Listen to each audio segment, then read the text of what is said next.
here tonight. It's a pleasure to be sitting with all of you alongside Miko, despite the circumstances. To start, I would like to acknowledge the traditional owners and the custodians of the land, the Wurundjeri, Woiwurrung people, and the Bunurong people, and pay respects to elders past and present. Sovereignty never ceded, and this land always was and always will be Aboriginal land.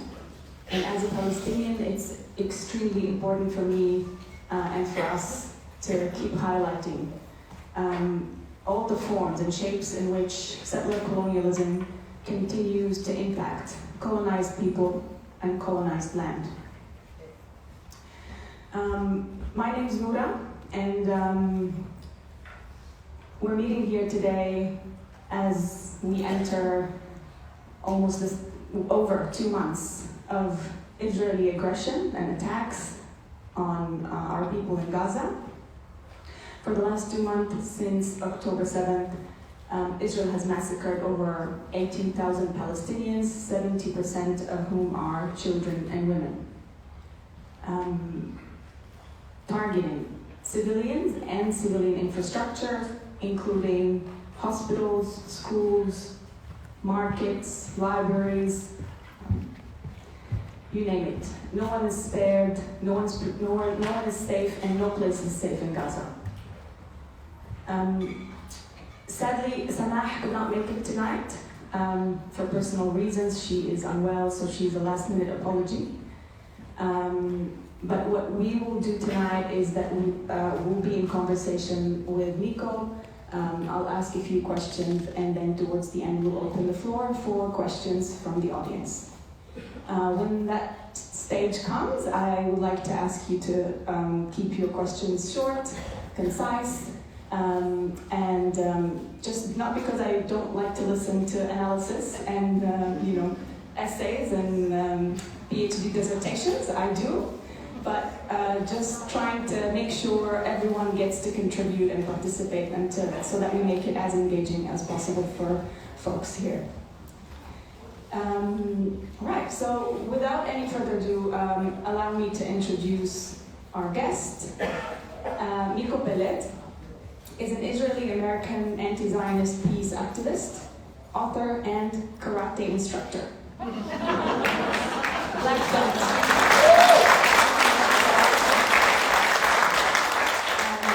Miko is considered by many to be one of the clearest voices calling for justice for Palestine. Miko is also a contributor to several online publications and has been invited to speak all over the world. Wherever he's speaking, Miko dedicates the opportunity to advocate for the creation of one democratic state with equal rights for Israelis and Palestinians. He travels regularly to Palestine, where he speaks and works with the BDS movement and other justice groups. So welcome and thank you, Miko, for being here tonight.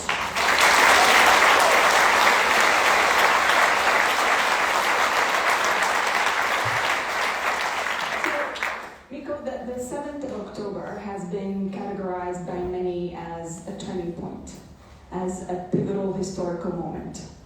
I guess my first question would be, what implications this day has for Israelis and Palestinians?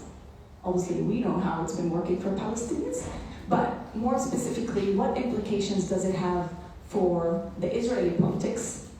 And how would that also translate in terms of the Palestinians inside and outside of Israel in 1948? Does this work? Yeah. Well, thank you everyone for being here. Thank you for the invitation to be here in Melbourne. It's a pleasure to be here once again after I was here in 2011. And it's good to see so many people gather wanting to talk about Palestine. It's always very encouraging, especially when we're so far away, a place so distant, and still there's such a sincere desire to learn and to talk and to participate in a conversation about Palestine. And thank you for the introduction and for doing this with me. October the 7th, for anyone who's involved in the issue of Palestine, October the 7th is one of those dates that we will always remember exactly where we were when we heard about this. And it was a watershed moment, there's no question. Now, what actually happened was a group of fighters from one of the poorest and most oppressed regions in the world flew in on gliders, came by sea on small vessels, and walked across the prison fence, and were able to occupy almost half of Palestine. 22 Israeli cities and settlements were taken by these fighters. The military base of the Gaza Brigade, which was supposed to prevent that from ever happening, was taken. I've heard, although there's no confirmation, that the commanding general was taken. And basically this group of fighters from, once again, I'll say, one of the poorest and most oppressed areas in the world, was able to completely paralyze the state of Israel. The Israeli military was nowhere to be found. The Israeli intelligence was nowhere to be found. Israelis were in a state of shock. This country that everybody hails as a great, miracle, a great democracy, a functioning country, was completely paralyzed by this group of fighters. And it took the Israeli military, this, over-glamorized terrorist organization, which is probably, like I said before, one of the best equipped and best financed terrorist organizations in the world. It took them weeks before they were able to take the fighting back into the Gaza Strip. And as we know, they're still fighting and suffering heavy casualties. And I think it's important to remember that Palestinians have never had an army. Palestinians have never had a military force. There's never been a Palestinian tank or warplane, much less. So this was unprecedented. On top of that, I don't think it was by chance that this happened exactly 50 years and 1 day after the 1973 attack, which started the 1973 October War. And once again, we saw, and again, this is not the first time, once again we saw that the Israeli military is basically a paper tiger. Whenever it's challenged, it falls apart. The Israeli intelligence apparatus, which everybody admires as a great intelligence apparatus, failed miserably. And then what happened was the state of Israel and the Israeli army, which were so severely humiliated, embarked on a massive campaign of vengeance. Like a bully or a gangster that is humiliated, they found the weakest, most defenseless people on earth to take out their revenge. And you said some 18,000. What I heard is the conservative estimate for the number of Palestinian civilians who have been brutally murdered over these last couple of months exceeds 20,000, and that's a conservative estimate. People are expecting that once all the missing will be found and all the people who were buried under the rubble, having died these horrific deaths, it'll exceed 50,000. So this is unprecedented. Even for the cruelty and brutality of Israel, this is unprecedented. And what we've seen is a lot of unprecedented things. I'm going to be using this word a lot. Incredible courage by the Palestinians, incredible capabilities by the Palestinians, and it's interesting because in the first few days, even Israeli generals were praising the Palestinians' ability to do what they did. And again, we have to remember, we're not talking about soldiers. We're talking about people that, if they get one meal a day, that's good. They don't have supply lines like an army would, certainly not like Israel has.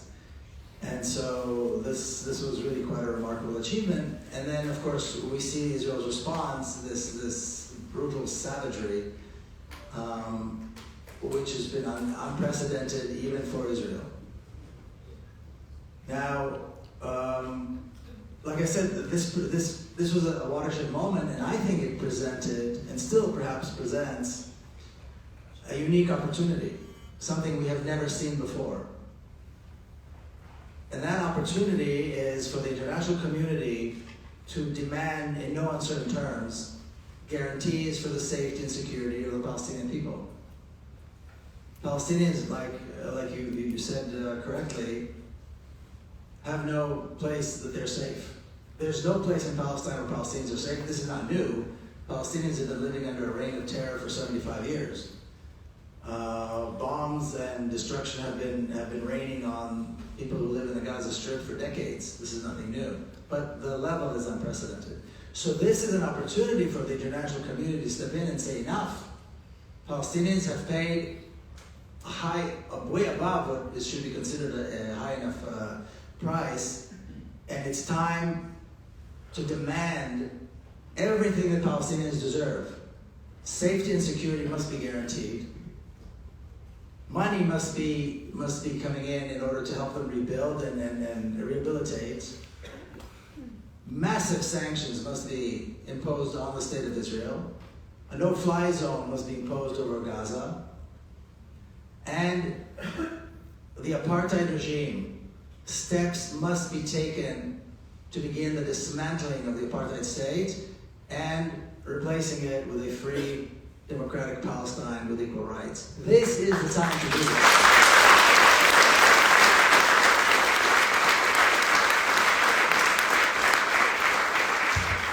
This is the time. I mean, the time to do this was a long time ago, before these 20, 30, 40,000 innocent men, women, and children were murdered. But now, this is not a time to negotiate. This is not a time to ask. This is a time to demand. This is a time to stand up in a way and make demands in no uncertain terms. Palestinian freedom, the dismantlement of apartheid, and rebuilding as much as possible and giving Palestinians everything they need in order to recuperate from this catastrophe.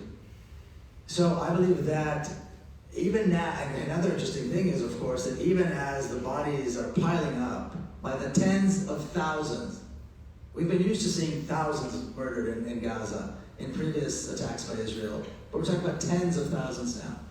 And as the bodies continue to pile up, the Israeli army has still not been able to defeat the Palestinian fighters, and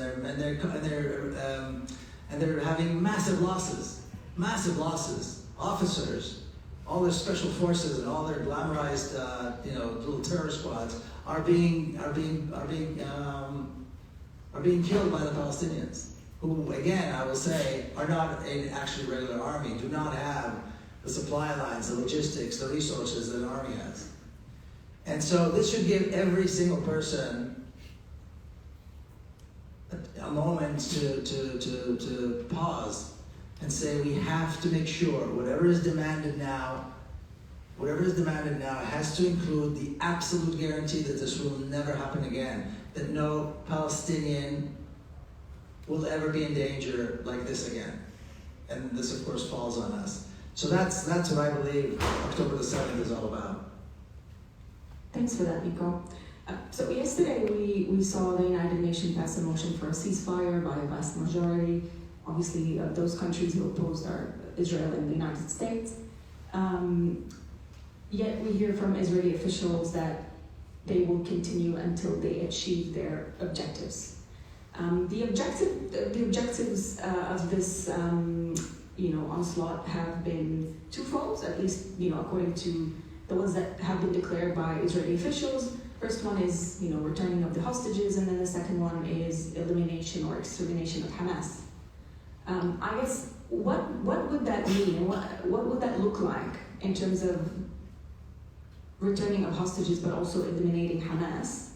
And how has it been? You touched on it briefly. That on the ground, it's not really going well for the Israeli soldiers, as they are faced with fierce resistance from these armed groups. But I guess what would that mean in terms of a timeline? But also, what is eliminating Hamas? Well, I don't believe that Israel has an objective. The only objective Israel has is vengeance. And this actually is working very well within internal Israeli politics, because this is exactly what Israelis have been demanding for a very long time. So the government is doing exactly what their constituents want them to do. And so I don't believe there's any objective really, not a military or political objective to Israel. It's vengeance and desire to kill as many as possible.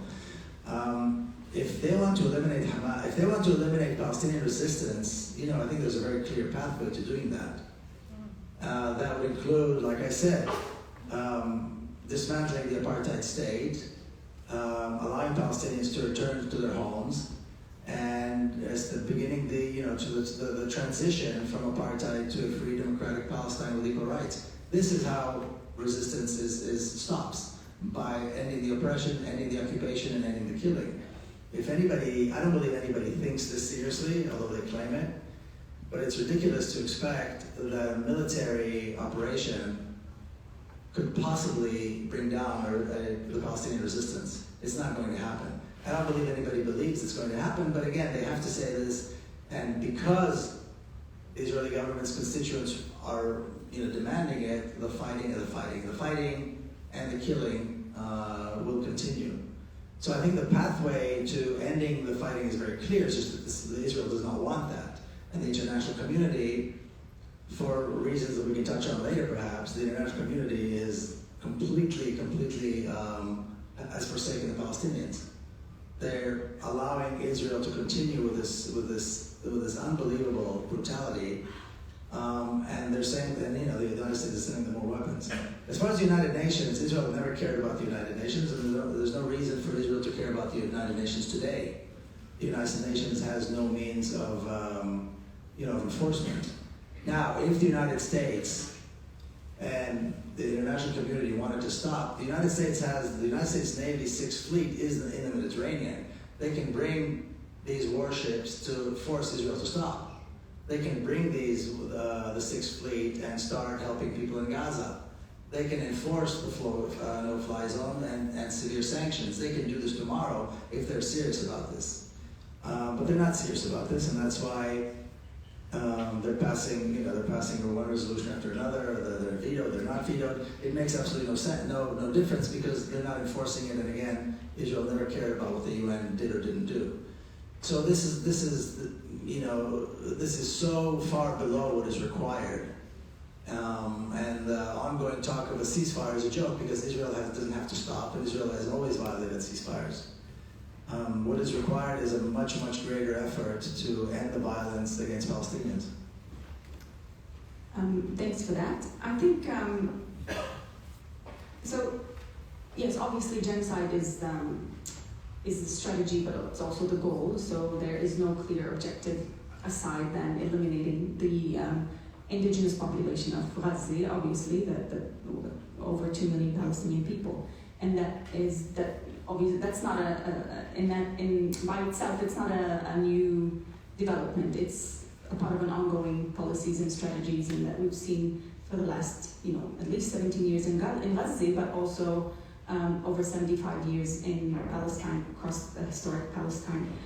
I guess maybe we could talk a little bit more about the United Nations, the international community, and we saw what the international community can do if it's serious about accountability in the case of Ukraine. Like, everyone knew exactly what to do. People withdrew their officials. There was sanctions imposed. Again, you mentioned no-fly zone on Gaza, but how likely for that to actually occur, and what kind of pressure do maybe, actors on the international level, but also maybe civil society organizations, like people, like us, what is it that we need to do to help bring that closer to reality, and to achieve that kind of Well, I think we have to recognize that the Palestinians and the entire Palestinian issue are orphans. There's nobody taking care of the Palestinians, and nobody stands for Palestinians. There's no state, there's no group of states, there's no international organization. Nobody is protecting the Palestinians. Nobody speaks for the Palestinians. If we compare it, for example, to the anti-apartheid movement in South Africa, you had the ANC, which was a formidable organization. You had the South African Communist Party, you had the Soviet bloc. You had Cuba sending tanks to Angola to defeat the apartheid state and so on. So I mean, the black South Africans had allies. Palestinians have nothing.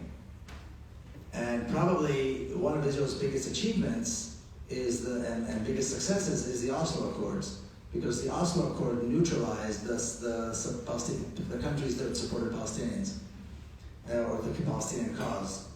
And so when people said, "Oh, Oslo failed," Oslo didn't fail. Oslo was a spectacular success for Israel.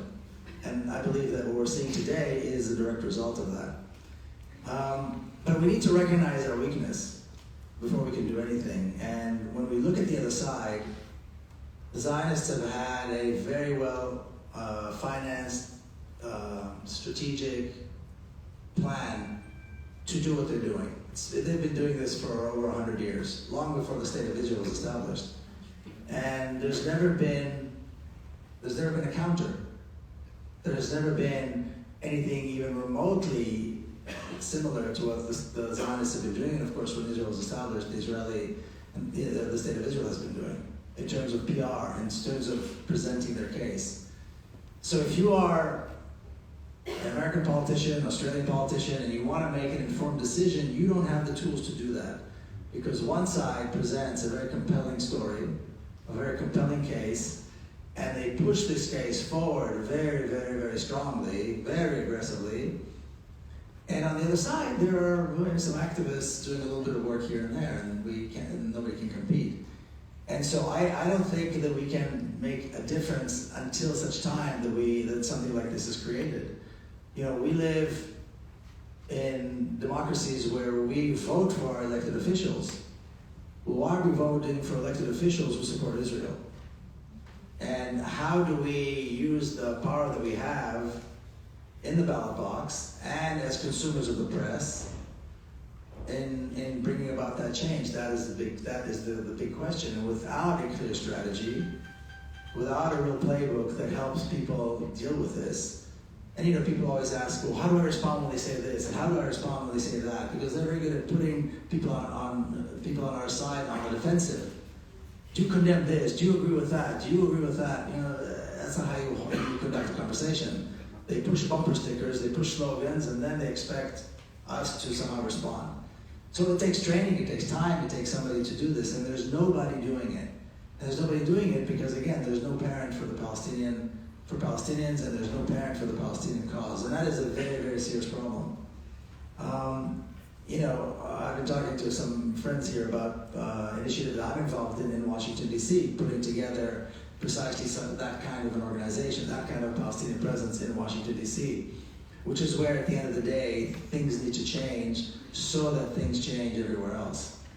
But we need to recognize this weakness, and we have to work within that. I don't know that we have the capability right now to actually do anything other than get together and speak and so on. We don't really have, there's a huge gap between public opinion and what happens in the halls of power. And it's true here, and it's true in Europe, and it's true in the United States, it's true everywhere. And the same goes for the press. You know, there's no representation in the press for the massive support that Palestinians have, you know, on the street in places around the world, including here. And that is a serious problem. So I think once we recognize that and we start working towards that, then we will begin to see change. But it is a massively difficult project, a massively difficult thing that we need to do. I think you touched on a really important point, the fact that there is the lack of political or proper political representation for the Palestinians is an issue. But also on the other side, you mentioned that, you know, the last couple of months have presented an opportunity. And I think this is something that is quite interesting, because when we talk about Palestine, recently we're hearing a lot about, you know, the resurrection of the two-state solution discourse by officials. It's coming back really strongly. I mean, you know, the Australian government has always held that position that, you know, it's like a talking point, right? Blah, blah, blah, and then two-state solution. No one really knows what that means. No one knows what that would look like, if that's even, you know, a viable, but that's not a concern. No one's really actually interested in implementing any two-state solution or any solution for the Palestinians. So I would say, like, why would you think, why is it that it's back in this kind of intensity at this stage, specifically in the last couple of months, since, post October 7th, suddenly everyone wants a two-state solution? And you also mentioned Oslo and how it's actually been a success for Israel, and obviously two-state solution is also tied. Yeah, well, the two-state solution is what people say when they don't want to tell the truth. And so they fall back on the two-state solution knowing that it's very safe because it's never going to happen. I frankly really don't know what the virtues of this two-state solution are. I don't understand why the two-state solution is a good solution. Now, I'll tell you a little bit of a story. Some of you, know I've read my book, The General Son, Journey of an Israeli in Palestine. And in the book, I talk about several things that have to do with my father, who was the general. And I'll tell you two things that are in the book that have to do with my father. When he was a young lieutenant colonel in the 1950s, he spoke in front of an audience of wealthy Jewish donors and important members of the Israeli cabinet. And he said, and this is mentioned in the memoirs of Israel's prime minister at the time, and he said that the Israeli army is prepared and ready for the order to push the eastern boundaries of the state of Israel to their natural place, which is the Jordan River. This is the mid-early 1950s. In other words, to take the West Bank. So he said, we're ready, we're expecting this, we know that these are the natural boundaries of our state, and we're just waiting for the governments to give us the order. Well, in 1967, they actually did it without the order, but that's another story. The Israeli army took the West Bank and pushed the Israeli boundaries to where they thought it should be, and they called it finishing the job because they believed that in 1948, they should have taken more, but then for whatever reasons they didn't. So then they created these two areas, one called the West Bank, one called the Gaza Strip, which Israelis drew, by the way. Israelis drew them. And today they're treated like they've been there forever. On the last day of the 1967 war, and again, calling it a war I think is a bit of a, I don't think it's the right way to describe what happened in 1967. It was a brutal assault by Israel against its neighbors for the sake of taking land. And it wasn't a 6-day war, it was actually a 5-day war. And why was it called the 6-day war? Anybody want to guess? The 6 days of creation was a miracle. And in the Israeli prayer book, 6 days, if you look at the Israeli prayer book, the term 6 days, 6 days, 6 days shows up a lot as the miracle of creation. They wanted to tie what happened in 1967 to the 6 days of creation as though it was a miracle. And even to this day, people who don't believe in God or in miracles say that that was a miracle. And why, I'm really not sure. There was no miracle. There was a brutal assault by a very well-trained, well-prepared army against Israel, the neighbors of the state of Israel. And I don't know if you know this is kind of aside, but at the end of those 5 days, the Arab armies suffered 18,000 casualties. 18,000 Arab soldiers were killed. Israel suffered 700 casualties. So I think the difference shows. Now everybody that dies has a mother and a father, and we hope that nobody has this to go through that as a parent, but that just to show what actually took place. But anyway, on the 5th day the last day of the war, the Israeli military high command met, and my father, of course, was still in uniform. He was one of the generals who planned and executed that assault. But he stood up and he said something very interesting. He stood up and he said, and I know some of you know this because you read the book, but he stood up and he said, we now have an opportunity to make peace with our neighbors. We can allow the Palestinians to establish a state in the West Bank and Gaza, the newly occupied territories. We can return the Sinai to the Egyptians, the Golan Heights to the Syrians. We can make peace with all of our neighbors and move on. Because now the accomplishments of 1948 are secure. And we can have a Jewish state, there'll be a little Palestinian state, so Palestinians can enjoy their own right to self-determination, and we can move on. And two things happened while he was saying this. The first one is Israeli bulldozers were destroying neighborhoods in East Jerusalem that had just been taken, destroying villages and towns in the newly acquired territories in the West Bank, forcing into exile hundreds of thousands of Palestinians from those areas, and massively building for Jews only in those territories. This happened immediately as his words were being said, on the 5th, as the war ended. The other thing that happened is that his comrades in arms, Yitzhak Rabin and all these generals who were involved in that, took him aside and said, what in the world, what the hell are you talking about? What the hell are you talking about? We just finished the job in 1948, now you're telling us that you want to give it back? And it didn't make any sense. Now he retired from the military about a year later, and the rest of his life he spent promoting this idea of the two-state solution, which became less and less and less and less possible because the state of Israel wanted to make sure that that would never happen. To the point where there is no West Bank. West Bank is just still in our imagination and in some old maps, but there's no West Bank.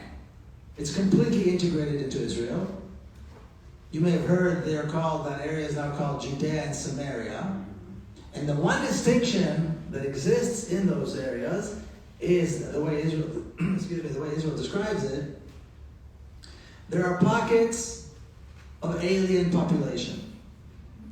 Pockets of alien population. Pockets, 3.5 million people living in ghettos. And they are the alien population, not the settlers. Not the Israeli settlers. The Palestinians are the alien population. So, when people ask me today about the two-state solution, I do exactly what you said. Well, tell me how it's going to work. And then so they take out the rope, they wrap it around their neck, and they hang themselves. Because there's no way to explain it. And there are no virtues to the two-state solution anyway. What are the virtues of a two-state solution? And why should the Palestinians accept a smaller part? Maybe Israel the Jewish state should be in the West Bank and Gaza, and the rest of Palestine should be for Palestinians. Who said that this is somehow a correct division? Why should Palestinians agree to this absurd so-called solution? It's absurd. And today they say, the problem with Hamas is they don't accept the two-state solution. The problem with this person, he doesn't accept the two-state solution. The problem is the Palestinians don't accept it. Not that Israel made it impossible. The problem is that the Palestinians don't accept it. It's no longer there. It existed as a possibility for maybe 5 minutes historically. And Israel made sure. Now, Israel established a single state from the river to the sea with privilege only for Israeli Jews, who are the minority of the population between the river and the sea. Is it allowed to say river and the sea, by the way? Yes. So Israel established a single state, an apartheid state, a violent, brutal apartheid regime from the river to the sea for the minority Jewish population of settlers. When Palestinians called for a free democratic Palestine with equal rights from the river to the sea, that's the problem. Why does this make sense? Why do people even accept this? When Palestinians say it's hate speech, when Israelis are calling for apartheid, racism, and violence by the minority, that's somehow okay. That's somehow, acceptable. So again, it's one of these, certainly I'm sure the Australian government and other Western governments, and even beyond the West, the BRICS countries are not much better than that. The Africans are not much better than that. They all talk about the two-state solution because they don't want to make a choice. You have to make a choice. Apartheid or freedom and democracy. But when you make that choice, it's very clear that the state of Israel, which is the name that was given to the apartheid state that took over Palestine, must be dismantled. And that a free democratic Palestine is the only way, the only path that can lead to a peace between Israelis and Palestinians. Nobody wants to say that. But this is precisely what needs to be said. And this is precisely, I believe, the way this needs to be framed. It's not Israelis versus the Palestinians, because one solution will lead to peace and to the benefit of both Israelis and Palestinians. And the other solution is a racist, violent solution. It's not about Israelis versus Palestinians. It's about racism and violence versus freedom and democracy. And that's how it should be framed. So why they fall back on a two-state solution? Because it's easy. And it's the only thing they're willing to talk about. And even that is considered extreme today.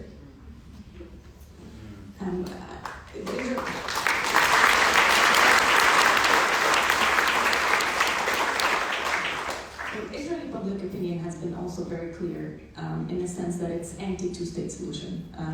As well as we've continuously heard comments from Israeli politicians that, especially the ones who are currently in power, that they will never be a state, a Palestinian state, alongside a Jewish state. But then recently we also heard 2 days ago Benjamin Netanyahu kind of insinuating, or saying, actually not insinuating, just clearly saying that Israel is ready for a war against Palestinian Authority as well. So how does that all play in the kind of broader picture of what is Netanyahu's strategy?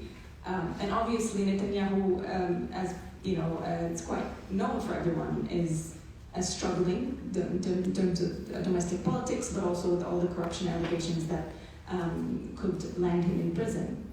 But how is opening another front, which, I mean, it's currently ongoing as well, and that's where I guess I want to kind of also maybe direct the discussion a little bit around what's happening in the West Bank and in Jenin. And what would that look like for Netanyahu to kind of also wage war on the Palestinian Authority or, you know, Palestinian forces? Benjamin Netanyahu has only one strategy. He has only one objective, and that's to keep his backside in the chair. That's it. He will do anything to keep his backside in the Prime Minister's chair. That's the only strategy, that's the only objective he has, and he will do anything he needs to do that. And to be quite honest, he's done a very good job. I think his backside is perfectly safe.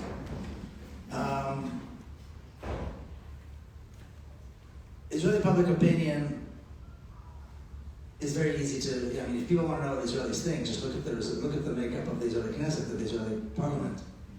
That's what Israelis think. Look at the makeup of the Israeli cabinet, the Israeli government.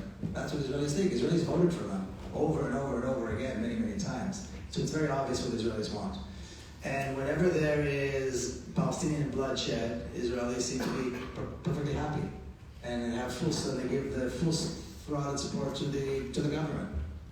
You know, you remember, I'm sure, that a few months ago, or until a few months ago, hundreds of thousands of Israelis were in the streets protesting against Netanyahu. They didn't go anywhere because they were all the people that didn't vote for him, and he has a secure majority in the Knesset, so it didn't matter. But there was something very interesting that happened at one point, and it had to do with the Israeli Air Force pilots. So the Israeli Air Force pilots have to maintain, the reservists have to maintain their training, weekly training. It's a very rigorous regimen. They have to be very well trained because they might be called on, very quickly to drop millions of tons of bombs on a defenseless population in Gaza or to bomb targets in Syria and so on. So they have to prepare, and they're happy and willing to do that. When the protests against Netanyahu were taking place, several Air Force pilots said they will not go for the training because they are going to the protests. And democracy is more important than even the training. Where are they now? Where are they now? Israeli Air Force pilots are considered in Israeli society to be the gods, the cream of the crop. Everybody adores them, and they adore themselves.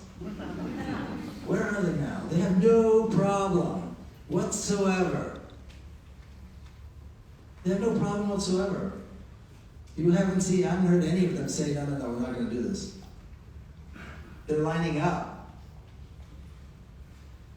So there is no clear objective other than maintaining the violence. And Israel made it very, very clear very early on, in the 1950s, that peace is not an objective. It's never been an objective.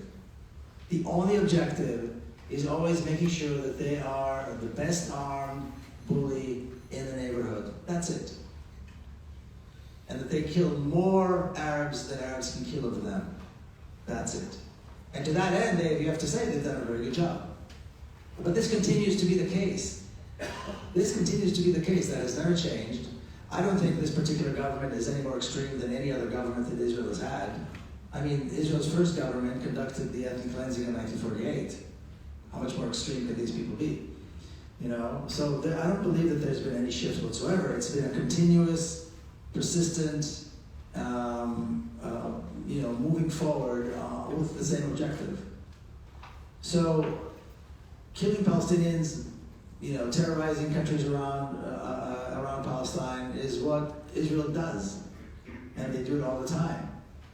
And of course, that's why I said earlier, the most important thing to do now, and again, we're late, we're about 20,000 innocent civilians late, is to make sure there's pressure to guarantee the safety and the lives of Palestinians. The security and the safety and the lives of Palestinians must be the absolute first objective, and the ceasefire is not going to do it. A demand for a ceasefire is not going to guarantee anything. Not even a long-standing ceasefire or a permanent. There's no such thing as a permanent ceasefire. We're dealing with Israel. There's no such thing as a permanent ceasefire. The only permanent ceasefire will be when Israel is dismantled and replaced with a real democracy with equal rights.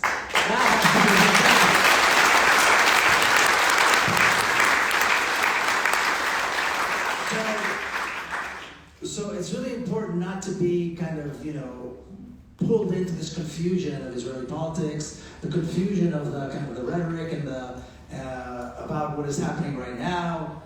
Are they going to bring somebody else to take care of Gaza? Will Hamas be destroyed? Will the PA be this? Will that? That's not what's important right now. It's important not to be pulled into that conversation, but be absolutely clear that the one demand that has to be consistent is the safety and security of Palestinians, period. Long term and forever. This was never be allowed to happen again, ever.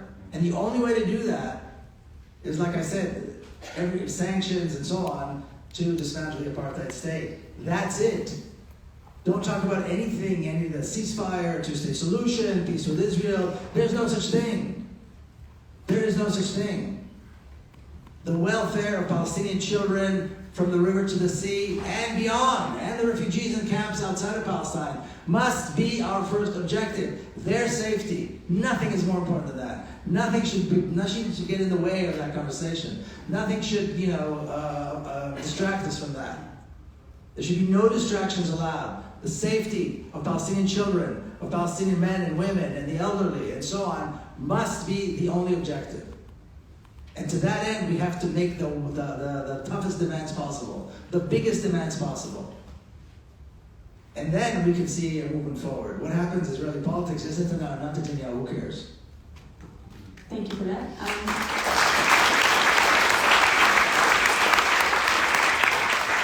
Palestinians have always experienced Israel as an expansionist and exclusionist project, in the sense that it cannot live with others who are non-Zionists. But specifically, clearly, we're talking about Palestinians. So it has been consistent in that sense with all of its policies and practices and all of its operations to kind of achieve that goal. But also at the same time, we've also seen consistency from the Palestinians in the sense that relentless, sumud, and the way that the Palestinians have been able to kind of continuously evolve and reshape the struggle, but also the resistance has also been something that Israel, clearly 75 years later, it's unable to complete its project. So we know that the Zionist project is not complete, and that is because of the sumud of the Palestinian people.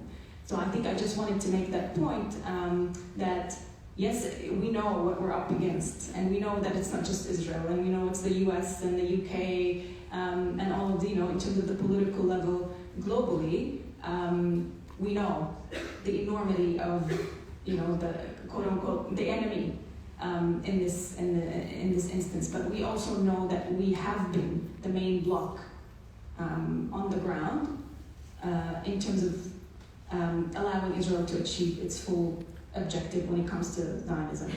So, what are your thoughts on that? Give some. How cool are we, huh?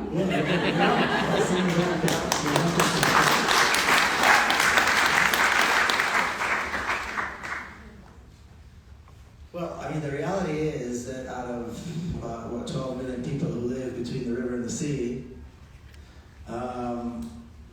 about 7 million are Palestinians. So Palestinians are the majority of the population, and the vast Palestinians have been resisting in a variety and very creative ways, mostly unarmed, by the way. And so I think there's no way, certainly that Palestinians deserve to be commended for this, and they've shown an incredible ability to sacrifice and incredible creativity in the ways in which they resist. But I think they've paid enough. I think Palestinians have paid a heavy price that is far beyond what any nation should have to pay. And so I think, again, it's up to us to stand up and make sure that they don't have to pay anymore. And we're not just talking about Gaza. Palestinians have been living a life of terror for 75 years. There's this impression that somehow the Palestinians of 1948, who have this dubious distinction of having Israeli citizenship, are somehow exempt from this. And if I may, I'll say a word or two about that. People don't realize the citizenship that Palestinians have, those that have citizenship, is nothing like the citizenship that Israelis have, Israeli Jews have. Nothing like it whatsoever. And I'll give you just a couple examples, if I may.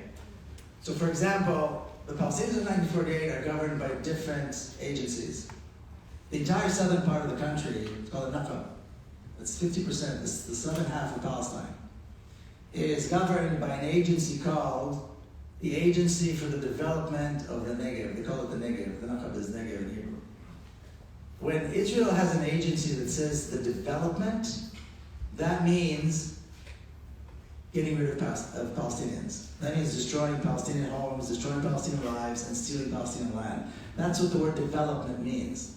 They have the development of the Galilee, the development of Jerusalem, and of course the development. So the Palestinians in the Nakba, some 300,000 Palestinian Bedouin, it's not a small number, who mostly live without access to water or electricity or roads or medical care or jobs or education. Although some, miraculously, with all of these obstacles, managed to make it to university, managed to achieve incredible accomplishments. But by and large, this is where they live. And again, that agency has its own law enforcement, which is not, again, it's not law enforcement, it's destruction of homes and stealing of Palestinian land. Now, the Nakba, even though it's a desert, it's a very fertile desert, which is why the Israeli settlements there enjoy some of the highest standard of living among Israelis. And agriculture is very successful there. Now, the Palestinian Bedouin in the Nakba were traditionally farmers, but they're not allowed to engage in farming. Only Israelis are allowed, Israeli Jews are allowed to engage in cultivating the land in the Nakba. If I went back tomorrow, I could have a ranch, subsidized. All the land I want, access to water, I could grow anything I want. The Palestinian Bedouins, whose land this is, are not allowed to engage in agriculture. And this was their tradition. And they talk about Israel having made the desert bloom, particularly when they talk about the Nakba. If you look at aerial photos taken by the British when they occupied Palestine, you will see tracts of cultivated land in the Nakba, cultivated by the Palestinian Bedouin. So it's nonsense. They didn't make anything bloom. They stole a country that was in full bloom, just to make that clear. And I'll just say this, I know that Francesca Albanese was here recently. She's a good friend, she's a wonderful person, of course. And she wrote co-authored an incredibly important document a few years ago, and it's titled Palestinian Refugees in International Law. It's a very academic book, but it's really very, very important to read. I wrote a review, pretty long review, a few years ago when it came out. And one of the things she details in that book is what was stolen from Palestinians. And I'm just going to say this, I know it's not exactly answering your question, but I think it's important. So, we know that Palestinians' homes were stolen, land was stolen, but what this book also mentions is things that people don't think about. Entire cities were stolen. Entire cities were already there that Israel stole. Jaffa and Haifa and Akka and Tabariya and on and on and on and on and on. Jerusalem, of course, Askelan, and on and on and on. Cities, entire cities. So, public spaces were taken. People had money in the bank. That was taken. Whatever, vehicles, agricultural equipment, the produce. Palestine was exporting citrus, Jaffa oranges, barley from the Naqab, cotton, olive oil, soap, and on and on and on. It was a thriving economy, a thriving culture, a thriving country. It was all stolen, which is one of the reasons Israel was able to function as a state very quickly after it was established. All of this was stolen. They didn't make anything bloom. They stole a country in full bloom. And then they said that they made it bloom. So I think it's important to put that in context. So again, going back to the Palestinians, the citizens of Israel, they're the ones who ended up remaining in that part of the country, what is known today as Palestine in 1948. So it's Palestine without the West Bank and Gaza. And so again, half the country is governed by this other agency, and let me give you some numbers in terms of home demolition, for example. Over the last 5 years, there have been between 10 and 12,000 homes in the Naqab alone demolished. Now, there are many Israeli communities in Naqab. Like I said, they enjoy some of the highest standard of living. How many of those homes would you imagine were the homes of Israeli Jews that built illegally or without a permit? Anybody want to guess? Yeah. None. Now, does that mean Israelis never built without a permit? No. I know Israelis that built without a permit. They had a balcony and they made it into a room. If an inspector finds out that this happens, the authorities find out, they send an inspector, he writes a report, maybe there's a fine, so then they go to court. The court takes years and years and years. Maybe they have to, pay a larger fine, whatever. You never, ever see the Israeli military or the Israeli police close down a street and demolish the home of an Israeli Jew. Ever. Between 2,000 and 2,500 homes demolished in the Naqab alone. 40,000 home demolition orders in the rest of the country, not including Jerusalem or the West Bank. And many Palestinian friends of mine who have the home demolition orders will tell me, it's almost worse to have the demolition order than having your home demolished because you don't know when they're going to come and do it. They might come tonight at 2 o'clock in the morning and destroy your home. You never know. A very good friend of mine, a wonderful activist in the city Lid, maybe you know her, Fidash Khadeh. She's a member of the Lid City Council. She grew up in this environment and decided to study city planning because she realized there is no planning for the Palestinian cities inside 1948 and in what's known as the mixed cities, like Akka, like Lid, and others, where you have Jewish Israelis and Palestinians. The only planning is for the Israeli neighborhoods. Nothing for the Palestinians. Nothing. So she went to, God bless her, she's a wonderful, brave woman. So she went and studied, and now she's trying to bring about change, and she's a thorn in their side. But, this is the law, and the lives of Palestinians in 1948, and correct me if I'm wrong, is governed by the Israeli intelligence services, by the Shabak. They can't take a step, they can't get a job. No one can become a teacher or a principal of a school without an okay from the Shabak. The Israeli Ministry of Education has a security department. Israeli teachers don't have to go through that security department. You know what the security department is for? For the Palestinian citizens of Israel who want to become a teacher. And I'll say one more thing about this. I can talk about it all day, but I'll say one more thing. That Israel passed a law where public institutions are not allowed to recognize the Nakba. And in one particular school, and I heard this from a principal in Jerusalem, a teacher wore a kufiya on May 15th, which is Nakba Day, wore a kufiya to school. The next day, the principal received a call from the security department inside the Ministry of Education telling him that that teacher needs to be reprimanded. The next day. So of course he had to call all the teachers and reprimand all the teachers and so on and so forth. This is the citizens of Israel. The Palestinians who have the citizenship of Israel. This will never happen to an Israeli Jew. So this is the reality. You know, why is it apartheid? This is apartheid. You know, people ask, no, it's not apartheid, it's a democracy. The stories can go on and on and on how it's not. Thanks. Yeah. Thank you. I love talking about 1948, obviously, as a 1948er. But just to that point, in which how, Amnesty International put together a brilliant report that details all the ways in which Israel practices the crime of apartheid against all Palestinians, not only the ones in Gaza and Ghazi in the West Bank, but also in 1948, as well as the ones in the diaspora. But I think, Miko, now to the question of this. So no, was the question? No, these are not the question. But but when people found out that you're coming, I've had many friends sending me texts and reaching out, like, you have to ask him this question, including like my cousins in Germany and Denmark. Please ask him this question. So people want to know, Miko. So you were born in Jerusalem. You grew up in Mutzaid.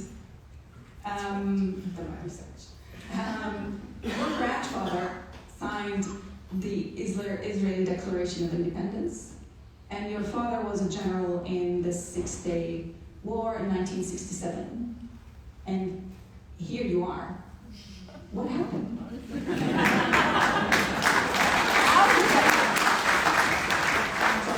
How did that happen?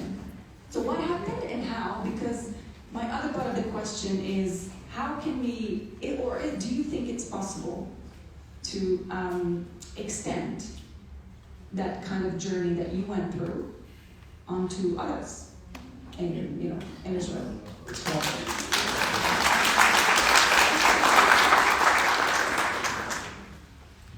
called the sins of our fathers, right? It is possible. There's no question it's possible. I don't think I did anything that's impossible, not even remotely. It's absolutely possible. I would say it's not that easy. I grew up in... I didn't say easy, but possible. Not that easy. And there are other examples here of people who've done that, who've taken that journey. But, well, the short answer to that is, well, that's why there's a book called The General Son. But I'll give you an answer anyway. So, yes, I was born in this very, very privileged, very Zionist, patriotic family, as many Israelis are. But in my case, there were so many members of my family that were part of this generation that established the state of Israel, and then were part of the actual governing of the state of Israel in the first few decades, and of course my father, the general. And so I grew up in this atmosphere where Zionism was like God, and the state was everything. I had a great uncle who was a president, and we would all gather at the president's residence, every year, and the whole family came, and all these important people were part. There's nothing beat the general because he comes with his uniform, and it's the coolest, but nothing beats that. But I mean, everybody around, and the state was like this thing that you sacrificed for, and you worked for, and it was just a big deal. It's kind of semi-fascist, really. But as a boy, you grow up and you think, wow, And then there's a break. And the break doesn't come all at once. It's gradual. And that's why, again, I said there's a book. The journey of an Israeli in Palestine is the long one, even though geographically it's a very short one. And the break in something that is so fundamental, I think sadly only happens as a result of something terrible. You need to be shaken up. You need to be shaken up so severely that it forces you to look at the very fundamentals of who you are and what you believe. and then question them. Which again, it's never easy, but in my case, it's the foundation of Israel was so part of who I was and what my family was about that it was very, very difficult. In my case, this terrible tragedy was my 13-year-old niece was killed in a suicide attack in 1997, so a very long time ago. And that's exactly the kind of horror that forces you to re-examine the foundations on which you stand and which make up who you are. This is exactly the kind of thing. And I'll say two things about it. Number one, when you carry a small coffin of a child to its final resting place, it's an experience you should dedicate your life to make sure this never happens to anyone ever again. That's the kind of experience that is. You can't imagine the horror. And the other thing is, we've become so accustomed to talk about violence when we talk about Palestine that we say, oh yeah, there was a suicide bombing, 10 people were killed, and then we move on to something else. And what I like to say is, let's pause for a minute, okay? This was a long time ago, and many, many, many thousands of Palestinian deaths ago. And many Israeli deaths as well. But let's pause for a minute. What actually happened? 3 young men took their lives. 3 young men decided to take their lives and take the lives of others in the process. Wow, what are we talking about? What kind of reality did Israel create that brought about this horror, something so terrible? This is horrifying. This is horrifying. And again, I think part of the problem is that we talk about it and we move on. I'm saying, no, we're not going to move on. Let's talk about this. And the only way to talk about this is to be engaged. So my response or my reaction was to find a way to be engaged. So I was living in the US at the time. I was, back home for the funeral and the whole thing, and then I went back and what do you do? Everything's changed. You can't just go back to work like nothing happened. What do you do? I lived in San Diego in Southern California. Nobody wants to talk about Palestine. And much less talk about something like this. Because people don't know how to respond. They don't know how to react. I was extremely, extremely fortunate that eventually, and it took a couple of years, I was able to connect with the Palestinian community in Southern California, and particularly in San Diego. And at that time, there were these, it was very popular for dialogue groups. They were called living room dialogue groups, Jewish Palestinian.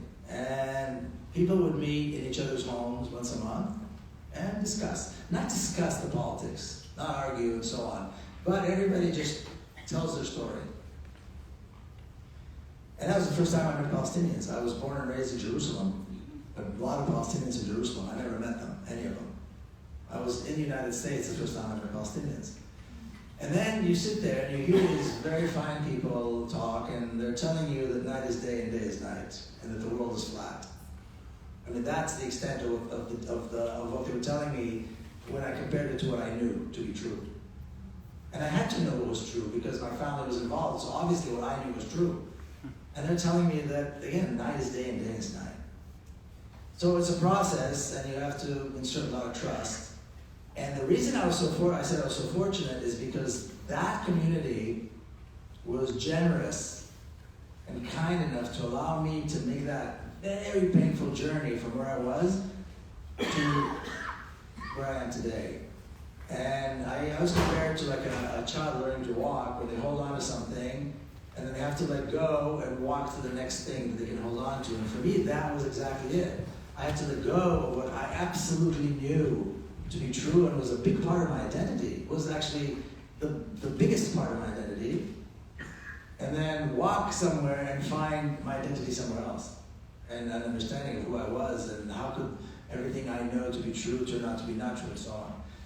And that was the process. And then, I began to engage in Palestine itself, and I would go to Palestinian cities, first inside 1948, and then the West Bank, and engage with Palestinians more and more. And the journey is, once you go beyond a certain point, it's a point of no return.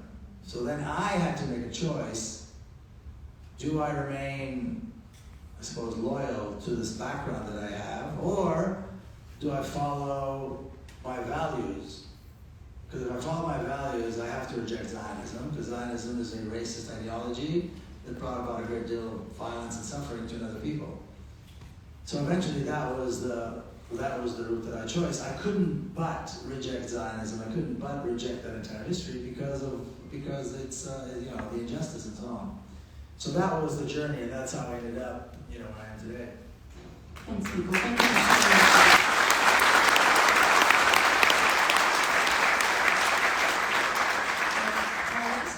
Before we open the floor, to take questions from the audience, is you lived obviously in Israel and Palestine in 1948, and you lived in Japan for a while, and then you were based in the U.S. So my question is, what would be lessons learned for global movement for justice for Palestine that you would kind of say that the Australian movement can learn from? Maybe are there any lessons that we can take from, say, and look, knowing that the context is different to the U.S., obviously different histories, but also both movements are on different stages. But what would be a helpful lesson that we could potentially apply here in Australia? Well, I don't know that I know more about that than people sitting in this room. And I don't think that the differences are that great between Europe and here and the United States. I don't think the differences are great. I think we're all facing the exact same challenges, and that is, like I said before, the people in the halls of power are not listening to us. And even though we consume the press is not representing us at all. And that is our challenge. We need to close that gap between what we believe and what they do, and between what we do and what they report. It's like we don't exist. And so that is a challenge that I see in every place I've ever been to. All over Europe, all over the United States, here the second time, in New Zealand, anywhere I've been, this is the exact same challenge. And people always, every country I go to, every city I go to, people say, this is the worst. The press here is absolutely the worst. The government here is absolutely Zionist. Well, it's everywhere. And we're all facing the exact same challenge. So I think that there's a lesson here, and I don't think I'm saying here anything that everybody else hasn't figured out already, and that is we have to work together, and we have to create a strategy, and then we have to fight for an absolute free Palestine, no compromises, 100%, from the river to the sea, a free democratic Palestine with equal rights, and we have to be very, very, very, very disciplined. But that is the message. Don't talk to me about a two-state solution. Don't mention Israel, Palestine, Palestine, Israel. It's Palestine, it has to be free and democratic.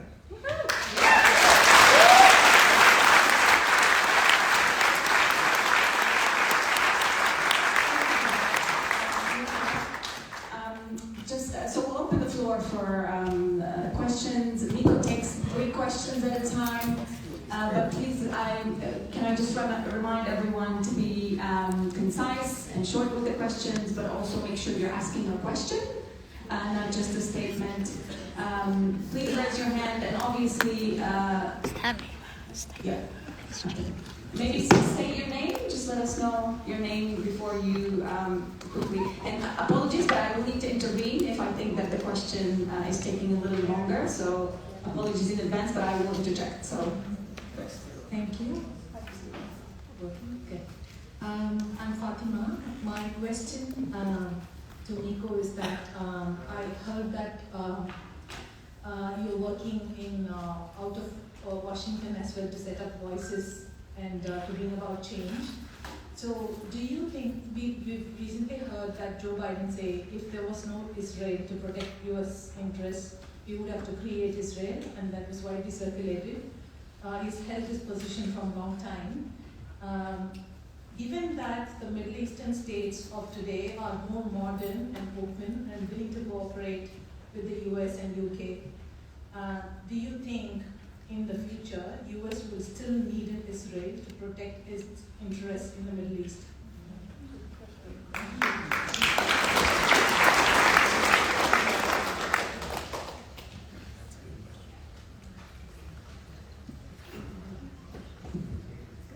just apologise. It's not a question, it's just a brief announcement. What I do, the way I promote Palestine is I printed leaflets, and I believe this leaflet will be helpful to people. We need questions. Any announcements? So basically, what I'm just saying is this is how I get the word out. Thank you. Thanks very much for that. So please come and see me if you think this will be useful. Sure. Australia must act to stop Israel's mass murder of Gaza Palestinians.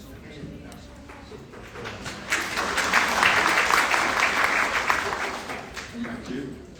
Look here, you say we have to make demands and not negotiate. What would be the kinds of direct action that would make refusing to acquiesce to the demands too expensive?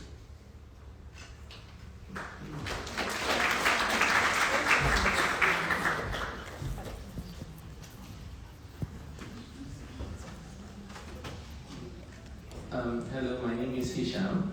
I have a question about what your thoughts would be for a very young anti-Zionist movements that we are seeing in the U.S. right now, with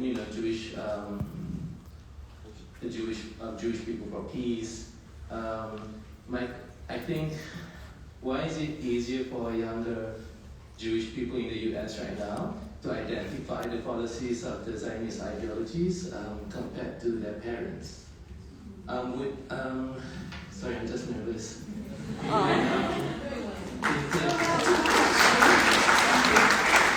Intergenerational trauma come into play between the different generations in terms of their loyalty to the Zionist ideology.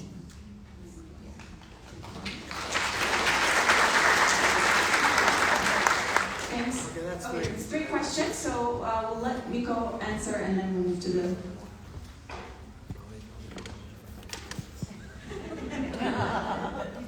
Okay, the first question is good. They're all good questions, so thank you. But this first question is really important. You know, this whole idea that somehow Israel is needed for U.S. interests or Western interests in the Middle East, that sort of thing, you know, I don't think it's true. I mean, let's say tomorrow Palestine was free and democratic. Why would they not be working with the U.S. or, you know, I mean, the U.S. has great allies, as allies in Egypt, in Jordan, in Saudi Arabia, in the Gulf, in most of North Africa. Why does it need Israel in particular? You know, if Palestine was free and democratic, I'm sure they'd still be happy to receive $4 billion a year.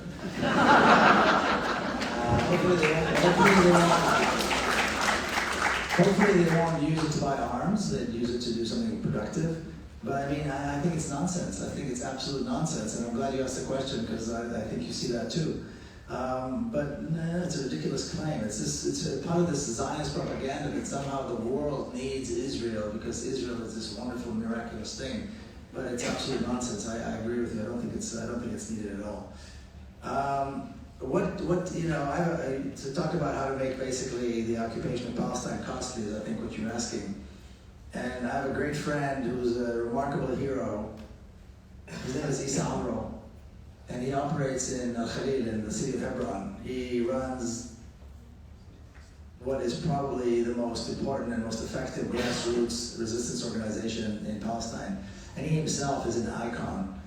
I respect him greatly. I'd follow him into fire. And he always says, we have to make it costly. We have to make it costly. Well, how do you make it costly? Sanctions. Boycott. Divestment. You may have heard the acronym before, BDS. That is how you make it costly. Now, the thing is, I think sanctions are clear. We know what sanctions are, okay? We've seen, the West, led by America, impose sanctions on every country they don't like, right? So we know what sanctions are like. It actually strangles the country, economically and diplomatically. Divestment again is quite clear. I think there's a misunderstanding about the boycott. I think that people think, and it's not wrong, but they think that the boycott means don't buy Israeli avocados or oranges or something, and you shouldn't.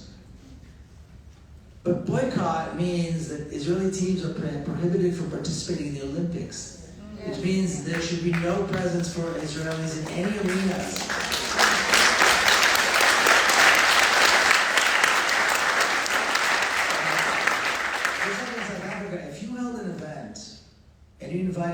African team during apartheid, you would be penalized as an organization. Whether, again, it's a sporting event, academic event, cultural event, on and on and on. Certainly diplomatic arenas, there should be no representation.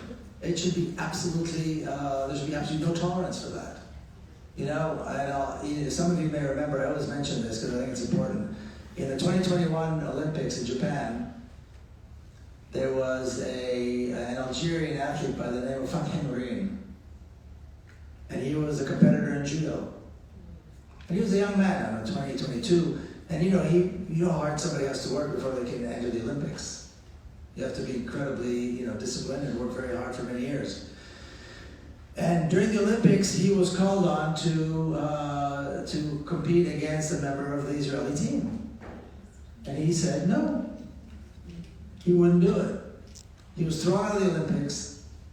He was thrown out of the International Judo Federation, which means he cannot participate in judo competition anywhere. Anywhere. He ended his career. He sacrificed his career to do the right thing. And personally, as somebody who has experience in martial arts, he won the match without even stepping on the mat. There's no question that he won that match. But he should not have to make that sacrifice. The International Olympic Committee should not allow an Israeli team into the Olympics to begin with. It shouldn't be up to a young person, a young athlete, to sacrifice a career. And this is true, in every arena. We hear stories like this, refusal to engage with an Israeli delegation, with an Israeli team, which is wonderful, it's heroic, it's the way it should be. But it's not up to individuals to make the sacrifice. Institutions need to make the sacrifice. That's where the boycott is important. That's what we must demand. And again, I'll say, sporting events, cultural events, diplomatic events, academic arenas, for sure, they should not be allowed to enter. In the US, and I'm sure it's the same here on campuses, you've got whatever the mascot is, blah, blah, blah, for Israel. I'm thinking, are you out of your minds? You're allowing a group that promotes racism and violence to have representation on campus? And then the administrations always give a hard time to the pro-Palestinian groups who call for justice and freedom. You know what I mean? That's what boycott is. And when we get serious about Israel paying, that's how you make them costly. That's how you make them pay a price. That's the price they need to pay. And when you do that, that's what brings them to their knees. And then we can bring about change. That's what needs to happen. I think that one of the stories was the famous story that I think it was in New Zealand. They were not allowed to participate in rugby or something with the South Africans, and that tore New Zealand apart politically. But that was the decision that had to be made. You cannot make any compromise on this because they have to pay a price. And in the end, like I said before, this is what's going to be beneficial for Palestinians and for Israelis, because that's the way to peace. That's the only way to peace. So that's how you make it costly. I don't know the question about the young anti-Zionist Jews. Anti-Zionist Jews have been around for a very long time, and they've been speaking out for a very long time. Nobody's been listening. Now, with these very active young Jewish organizations that have been around and have been protesting, people are paying attention. But it's not really new, and I don't think it's generation. There are many older anti-Zionist Jews around in the U.S. and everywhere else. But I don't think they've been given the platform, and I don't think they know how to use the platform as well as these young people. So that's what we're seeing. I'm not sure that this is somehow a departure from a generational thing, because I know many, many older anti-Zionist Jews that have been active for a very long time. Many of them are, the most observant Orthodox Jews in the world that live in the United States. They are the most consistent anti-Zionists in the world, actually. They've been anti-Zionists from the very, very beginning. And so it's great that people are paying attention, but I don't think it's easier for them or anything like that. I just think that they know how to use the platforms that are available to make their voices heard.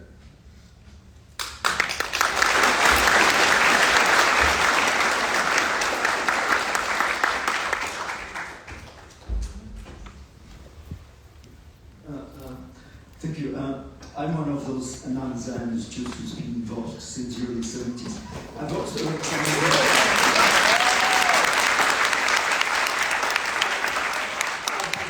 your stuff, but also your sisters.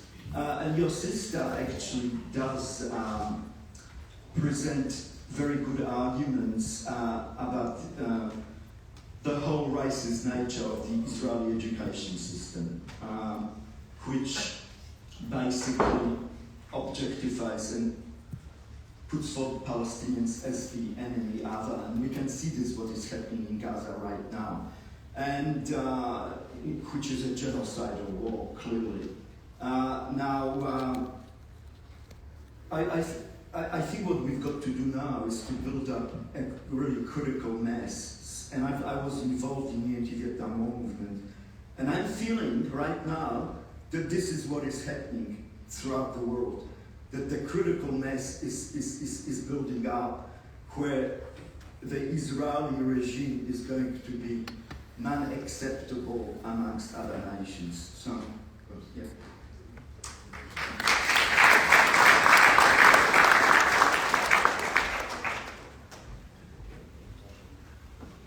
Hi, my name's Aisha. You mentioned around the work you're doing in Washington, and I guess that's around building political capacity of people, do you know what I mean, to stand up and to advocate for Palestine on the political scene. My question is, how do we keep Palestine in the forefront if we're thinking, we're talking about politicians, and that it isn't lost in, in cost of living? So I think about the Australian, the Australian political scene. People are passionate, but when it comes to getting ready to vote, whether or not that's state or federal, it's around, cost of living, it's around, the main, what's impacting, what's the government going to give me, we're thinking around tax breaks and all of that sort of stuff.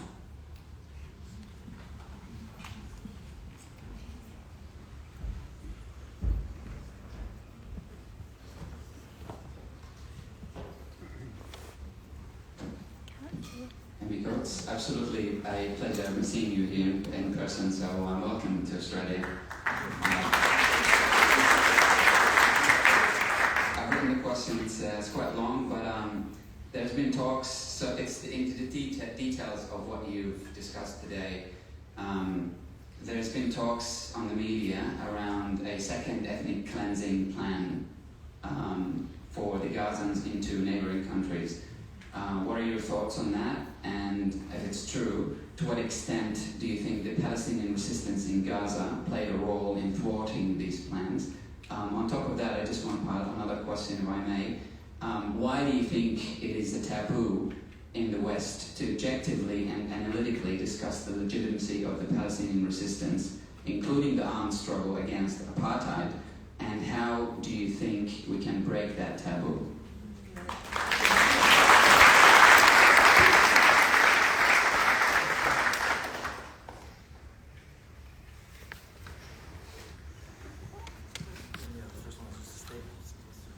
Let's do one more. The first one was a comment, so we can do another question. Maybe one in the back. Yeah.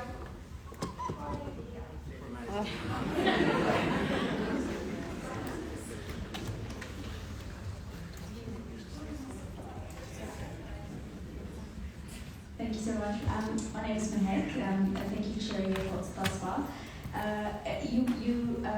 Would love to know from your experience of watching the global movement, how we activate diaspora communities to understand the fallacies of Israel who are removed from the issue. Sorry, I'm a bit nervous as well. For instance, Australia has a lot of new migration waves in the last few years. I am one of those as well. And I can speak, for instance, with the South Asian diaspora who come to mind. We have large migration waves, but the narrative is almost completely absent from those community spaces. So I'm curious to understand how it is that we start to activate diaspora outside of maybe even faith spaces, because I know that faith is often used as a rhetoric. So how do we make it more secular as a dialogue so that other communities can be involved?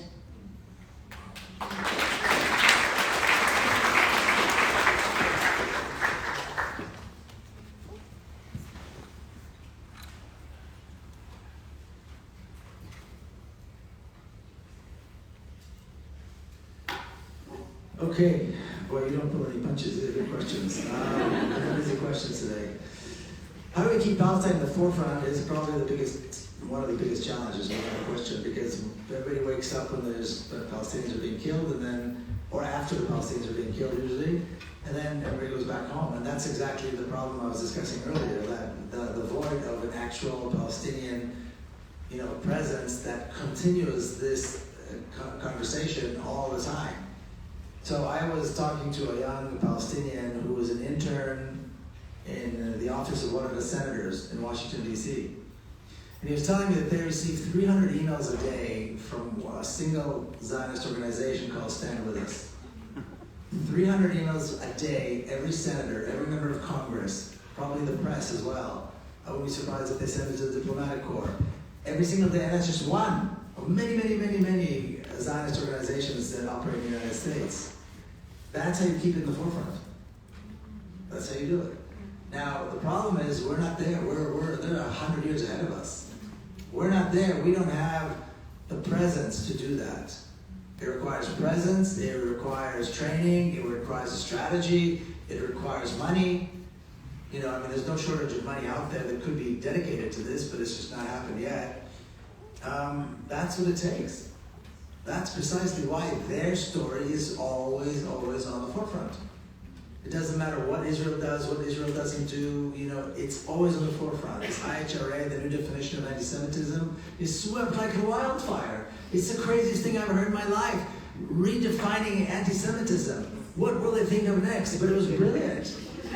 There's not a single governmental and non-governmental organization, not a single university, church, I don't know what, that didn't pass it. Cities and city councils and regional council. Everybody's passing this nonsense.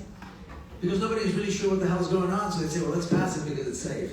There was a case near Washington, D.C., in Maryland, a county called Montgomery County. The county passed a resolution, and they do it in secret. They do it in the middle of the night, so there won't be any opposition. So the word got out, and so it was blocked. A few weeks later, we woke up one morning, and we learned that it passed. They met, I don't know, in the middle of the night in a basement or something, and they passed it. That's how they do it. But they are constantly present, and they're constantly pushing their agenda. And they're constantly thinking of new ways to keep it up on the forefront. That's how you do it. That's how we do it. There's no other way to do it. So I hope we can, like I said, this initiative that I'm working on in Washington is to do exactly that. I know there's people working here in Australia to do that sort of thing. That's how you do it. We're never going to get beyond where we are unless we can do that. The ethnic cleansing of Gaza, and I think what the Palestinian resistance did. Well, maybe I'll start with the end of the question. How to start legitimizing the Palestinian resistance and discussion about it. Well, we legitimize it by saying it. Every interview I've given, and I've given I don't know how many since October 7th, and every lecture I've given, somewhere in the mix, there's always the question about. I'm sorry?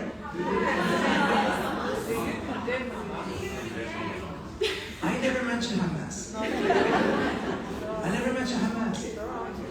Why do I care if these fighters are a member of this party or that party or this group? They're Palestinian fighters.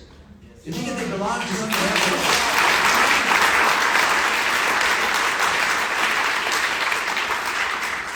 They're not armed groups. They're not all the different names they used to. These are Palestinian fighters. That's it.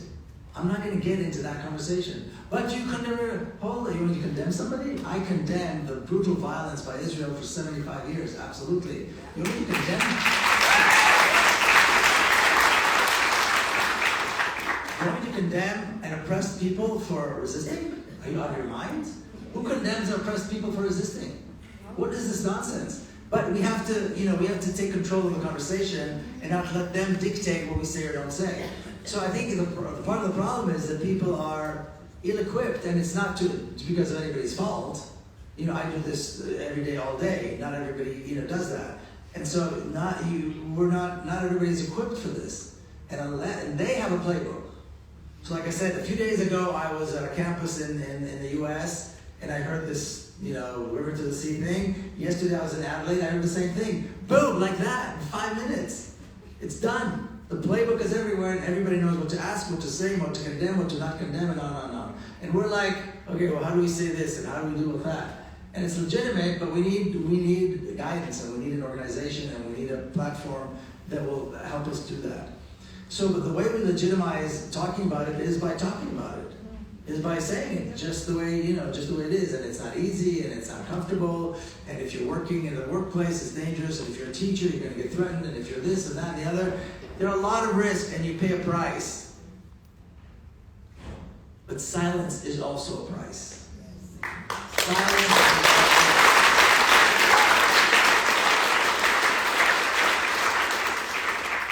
And the price of silence is paid by the Palestinian children who are buried under the rubble.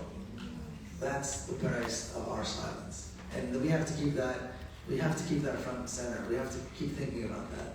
And that's what's going to get us to where we need to be. I think what the Palestinian resistance on October 7th did for it is the normalization talks. Even the Saudi foreign minister immediately said, okay, everything's on hold now, And so they did, I think, a lot more than they ever thought I don't know what they thought, but I don't think they imagined that they would have such an impact. So definitely, but I think it's important to talk about it in a way that shocks the other side. And when I say these things, by the way, about the Palestinian fighters, the other side is like in shock. They're in shock. There's like this silence and confusion, and that's precisely what they need to be. And by the way, if they're also offended by this, then that's extra credit. That's good.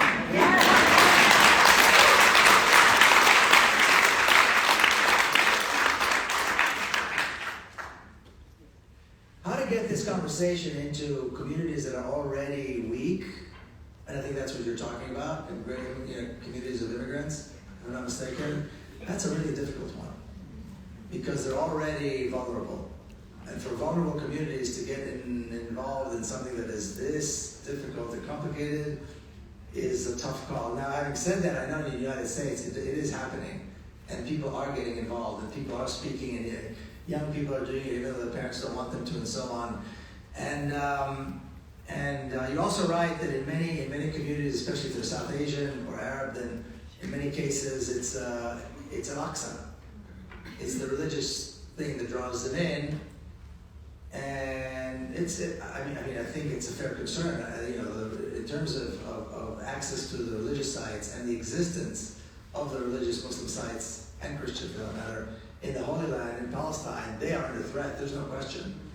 The Ibrahimi Mosque in Hebron is already half of it's been taken, and settlers come and go, and soldiers come and go into the Muslim part of it freely whenever they want.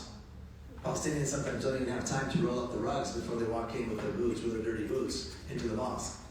Al-Aqsa, there's what's called the Hebronization of Al-Aqsa. In other words, the same process where they allow the settlers more and more into the holy space is exactly happening now. Not to mention other places throughout Palestine. So this is a serious concern, and I think it's a good thing that people get involved, on that issue too. The problem with that is that it's, I don't know how to say this properly, you need to have a political element in that as well. It can't just be the religion, because the problem is the politics. The problem is that Israel allows itself to do this, and this is a political issue. So, but again, having vulnerable communities to delve into this, I think they're courageous when they do, but I can't blame them when they don't. And again, I've never been in that position of vulnerability, so I can't really tell people what to do or not to do when they're in that position. Yeah. Thank you. That's something that I would like to address. I think a few questions were raised in terms of what is it that we can do and how can we basically get Palestine to burst out of the Palestine bubble. And I think these are questions that are really important to tackle. But in terms of what actually can do, how can we keep Palestine, and that's something that you mentioned as well in your answer, Miko, how can we keep it up front and center? But just to give kind of practical steps that you can do. So the Australian Palestine Advocacy Network, APAN, has set up campaigns for people to actually send letters to their political leaders and MPs. So that's one tangible thing that you could actually do, is that you could send those letters to your politicians and keep sending those letters, keep calling them, keep trying to kind of request that you meet, and keep up the pressure. So there are actually actions that you could do, something that has been set up by organizations, advocacy organizations. So check out AIPAN's website. The other thing that I want to address, and that's the question I think that was raised over there in terms of how can we, but also building on Miko's answer, how can we get Palestine to get out of the bubble that is limited to Palestine and get as many other groups as possible involved. And I think intersectionality is a key. We know that settler colonial projects and oppressive regimes support each other. We know that for a fact. But we also know that the answer to counter that, and that's something that we've been doing successfully to a certain extent, but also obviously there's continuous work that needs to be done in that space. And the answer to counter that is to build across national or international solidarity movements, such as the global movement for justice for Palestine that we're seeing, and that in the last couple of months we've seen the enormous numbers, millions and millions around the world coming out. And every weekend in our rallies we have such a diverse crowd, right? We're having looking at the crowd, like it's people from different backgrounds. We have different flags as well raised to kind of highlight the diversity of the supporters. So I think it's happening. We just need to kind of keep pushing in that direction. It's really important to keep finding those links. And Miko mentioned one of them is the Islamic kind of link to the cause. And clearly that's one important link or intersection. But there's also heaps of other intersections that we can build on, and we should continue to build on and expand those networks. So I hope that's helpful. Yeah.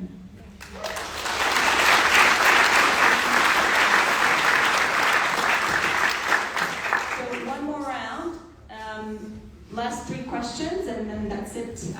Just realizing that we're quite grossly over time. Thank you, Miko. My name is Rami. I'm from Palestine, from Jenin camp. Actually, I have 2 quick questions. The first one is that you have talked about the dismantling of the apartheid regime system, the Israeli apartheid regime system. To what extent do you agree that the Palestinians in Israel should stop participating in the Knesset election? That's my first question. My second is, you may hear about the barbaric attack on Jenin camp right now. About 11 people have been killed until this afternoon. So do you think that Benjamin Netanyahu are trying to turn his focus to West Bank as he's stuck in Gaza? That's my question.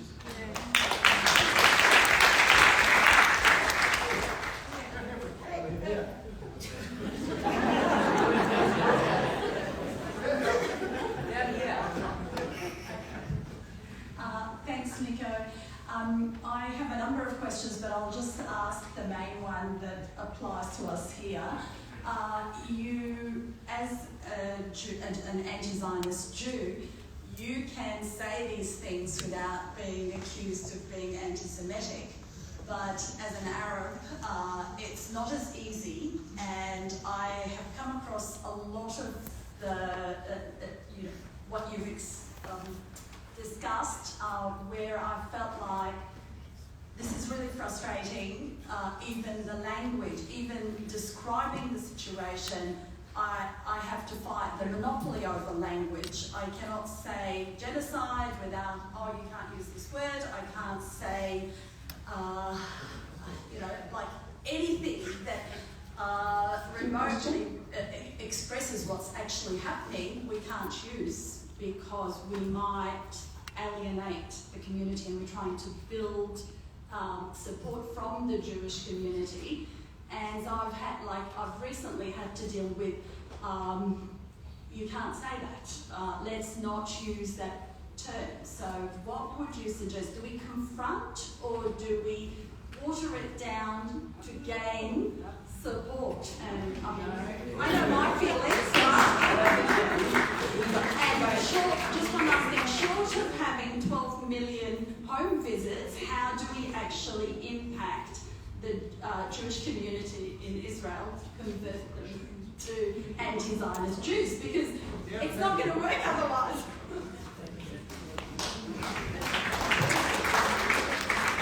Hi, Miko. My name is Dana. I'm a Palestinian from Bethlehem. So I have a question about the unfolding genocide happening now in Gaza. We have seen a lot of investigative reports reflecting on the economic motive behind the genocide. A lot of Gaza down to create a water canal to replace the Suez Canal.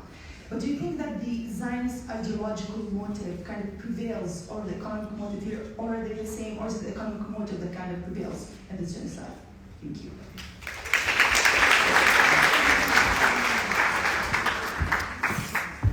You've been working.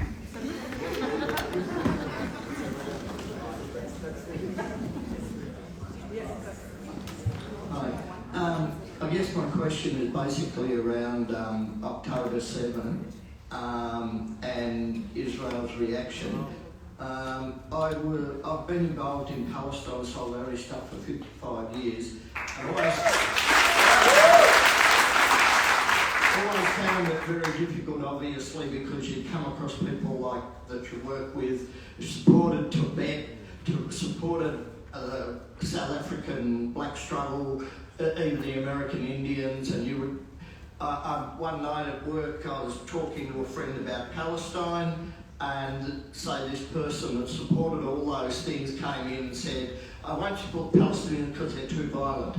And of course, I said, "Go away and look at the history. You will see that they used all sorts of, struggle for their struggle." And it's always been a problem, this exceptionalism with Israel, the exceptionalism of the Palestinians.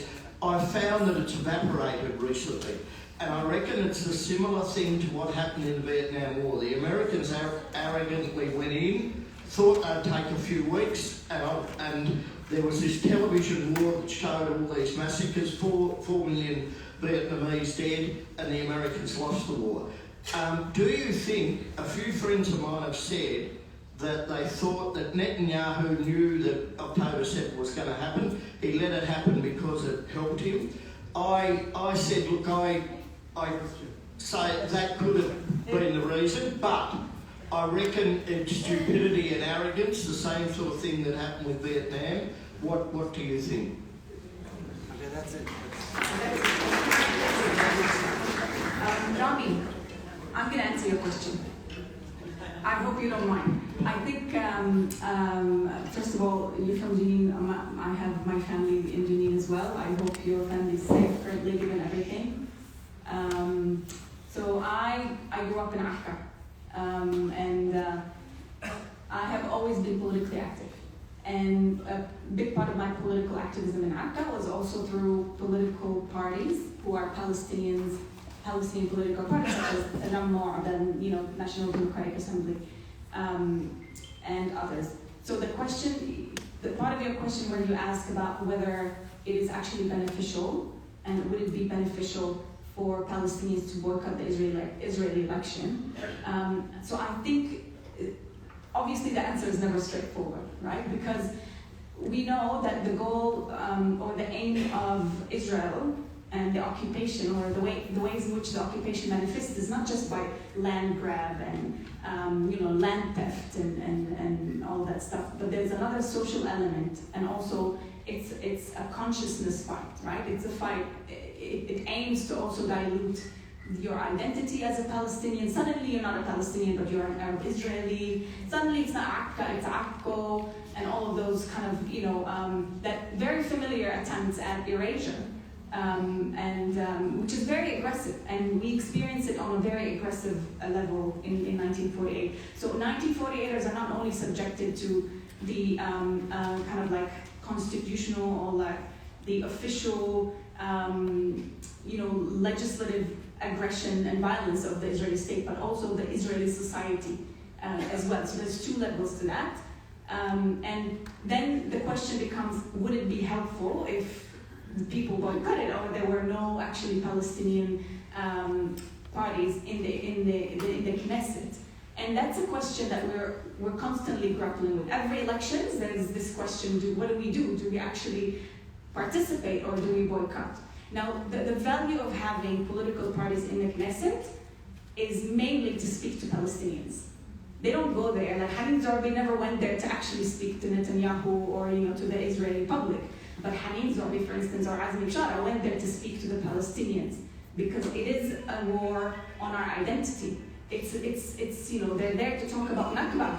They're there to talk about the ongoing ethnic cleansing. They're there to talk about all the permits that we're not allowed to have and all the houses that are being demolished. That really people don't know that this is happening because Israel is, it's great at kind of hiding those facts. So I think it's a fair question, and that's something that we're constantly reevaluating. Every election, we're like, well, what do we do now? Do we participate or do we not participate? But I think given recently and how the shift in, which is quite actually embarrassing, the shift with regards to how the political, some of the political parties have been, and their attempt to kind of integrate, such as, Mansour Abbas. We're not related, it's the same names, by the way.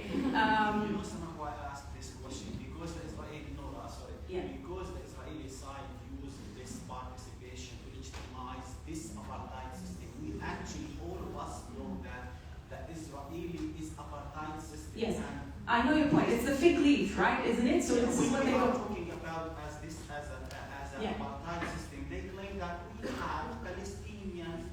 Yes, participating in the electoral process. But this is a very superficial understanding of what democracy is, isn't it? Like if you claim that there was also elections in Egypt, right? So I think the fact that you have elections does not necessarily mean that you have democracy, and that's what we need to tackle. But I think that the political, and look, this is a role that political parties could potentially also play outside of the Knesset, right? In terms of that awareness raising and pushing that narrative that is the indigenous Palestinian population. But just to answer that question, so I don't know if we have a straightforward answer to that. I think it's something that we're constantly evaluating. Sorry, it's not very...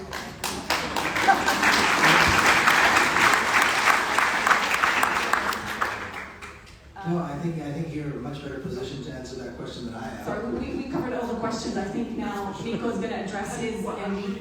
I'm pretty sure it is, yeah. I think you're much better equipped to answer that question than I am, that's for sure. So I appreciate that. I'll say two things about that from my experience. One is, I don't know how they can operate in that. I've been to the Knesset several times, mostly to visit Palestinian members. And it's the most racist, disgusting place I can even imagine. But I do, and it's not a straight, there's no way to answer that question, clearly yes or no, because there's too many elements. I think that the reality is that most Palestinian citizens of Israel actually do boycott and don't vote.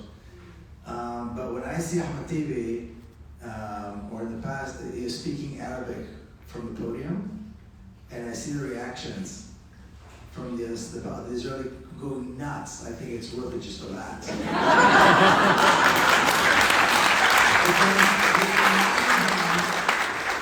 He reminds them, as they should be reminded, even if they're not really listening, it reminds everybody, and this goes on TV and this goes on social media, that this is Palestine. Yes. And he stands there with his big Israeli flag and so on, he reminds them, this is Palestine, this is his country, this is his language, and they can't, and there's nothing they can do to change that. And when Hanin Zorbi was in the Knesset too, she drove them crazy and keep reminding them that. So I think there's value in that, but again, I'm not the one that really has the ability to make that judgment. I think Palestinian citizens of Israel need to make that judgment. As for Jenin, Israel has been scared to death of Jenin for a very long time. All I can say is that we've seen just incredible heroism coming out of Jenin for years now. I have a good friend who's a cartoonist from Jenin. His name is Mohammed Sabani, and he does incredible work, and he's a good friend. And I love his stuff. And some of his cartoons represent that heroism from Jenin better than anybody else I've seen. But I think it's because he's from there. But again, I think Israel has been terrified in attacking Jenin for a very long time. So that's just the reality, because Jenin is a hub of great courage. Let's see. Guess just the number. So the second question, whether to confront or water down. I mean, you've heard my talk, I think, right? So I don't know that. I don't think there's any question about where I stand on this issue. And again, I'm not the one who has to suffer the consequences, like the things that you described. However, it's, you know, like I said, silence is a price, and the price of that silence is paid by, you know, the Palestinians being killed. So it's a very tough choice. But as again, a good brother, friend of mine, Bassem Tamimi, says, you know, we expect to pay a price because we stand and resist. And we expect to pay a price. And we expect that our children will pay a price. And his daughter is Tamimi, she's paid a price, and all of his kids have paid a price as a result of that. So it's a decision that it needs to be made, whether you confront it. And I think it's important to confront it also because how else are they going to know? You know, how else are they going to know that this is racist, that this is wrong? My mother used to say, if you don't tell a fool that they're a fool, they're never going to know. Sometimes it's, you know, they do pay a price, but I mean, we expect to pay a price when we stand up for something important. Yeah. So one of the stories that came out, and even by serious journalists like Seymour Hersh in Washington, D.C. and others, that somehow the Israelis knew about October 7th, but they let it happen. And it caught on. And I'm thinking, once again, it's part of this incredibly stupid, racist perspective that says that if Palestinians were able to do something successfully, Israel had to be pulling the strings. There's no way Palestinians were able to outsmart, outmaneuver, out-strategize, and defeat Israel because they are, you know, intelligent and they know how to plan and know how to fight and they're courageous and smart enough to do what needs to be done. And I think that's part of that. So I reject that idea. And I actually called Seymour Hersh.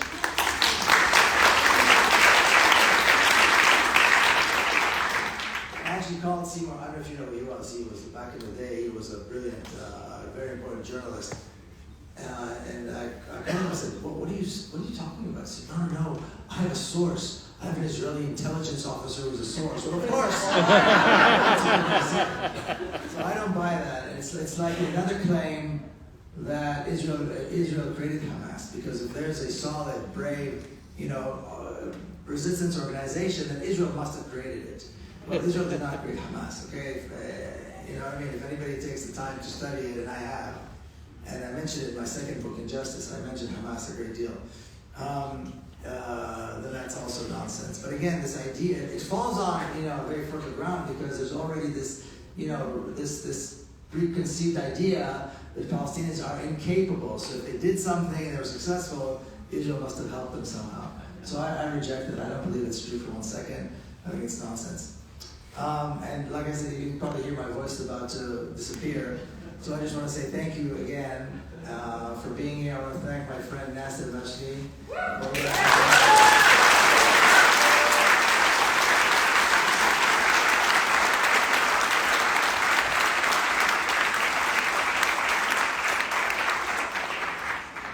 There's no question that he leads by example. So I'm grateful that he's a good friend and the incredible work he does. And my friend Robert Martin sitting over there.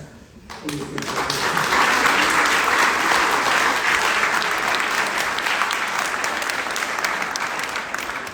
very difficult to keep a straight face seeing him sitting over there.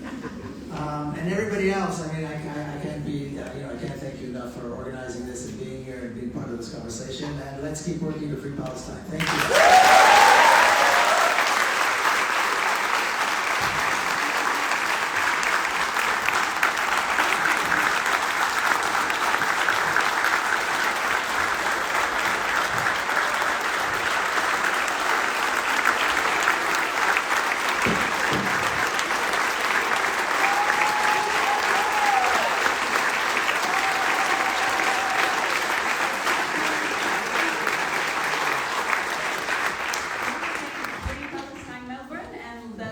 Collective, as well as Morgan from RMIT for making this